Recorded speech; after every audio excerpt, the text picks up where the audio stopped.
প্রিয় দর্শক, আজকে আমরা চলে আসলাম রূপগঞ্জ নারায়ণগঞ্জে। এখানে কিন্তু আসলেও খুব সুন্দর একটি প্লেস, খুব সুন্দর একটি জায়গা, খুব অসাধারণ একটি জায়গা। সেই জায়গাতে আমরা কিন্তু গাড়ি পার্কিং করে ইতিমধ্যে সেই মাঠে চলে আসছি। জাস্ট শুধু আপনাদেরকে একটু উপহার দেওয়ার জন্য যে এই জায়গাটা কতটা সুন্দর যদি আপনাদেরকে দেখাই, যে এটা আছে গাজী অডিটোরিয়াম। সেই গাজী অডিটোরিয়ামের যে মাঠ, সেই মাঠের মধ্যেই কিন্তু আমি দাঁড়িয়ে আছি। আর যদি এদিকে দেখাই যে অনেক সুন্দর একটি ভবন, খুব রাজার যে রাজরানীর যে ভবন ছিল, ঠিক ওই রকম একটি ভবন, খুবই অসাধারণ, খুবই চমৎকার।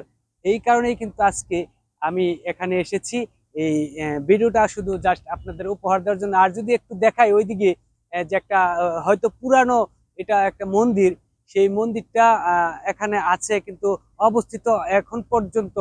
পুরাতন হলেও কিন্তু তারা এটা স্মৃতি হিসাবে রেখে দিয়েছে। এই মন্দিরটা এখনো তারা ভাঙেনি। খুবই অসাধারণ একটি জায়গা, এবং এদিক সেদিক কিন্তু অনেক গাছপালা আছে।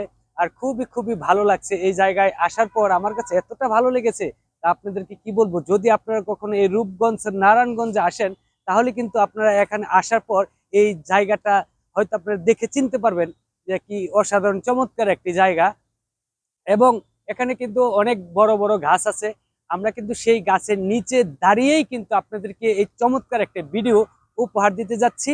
তাই কিন্তু আমরা এখানে আসলে আছি, আমরা কয়েকজনে মিলেই কিন্তু এসেছি ঘুরতে। আমরা গিয়েছিলাম সেই কুমিল্লাতে, সেখান থেকে ফেরার পথেই কিন্তু আমরা এই ভিডিওটা ধারণ করেছি জাস্ট আপনাদেরকে উপহার দেওয়ার জন্য।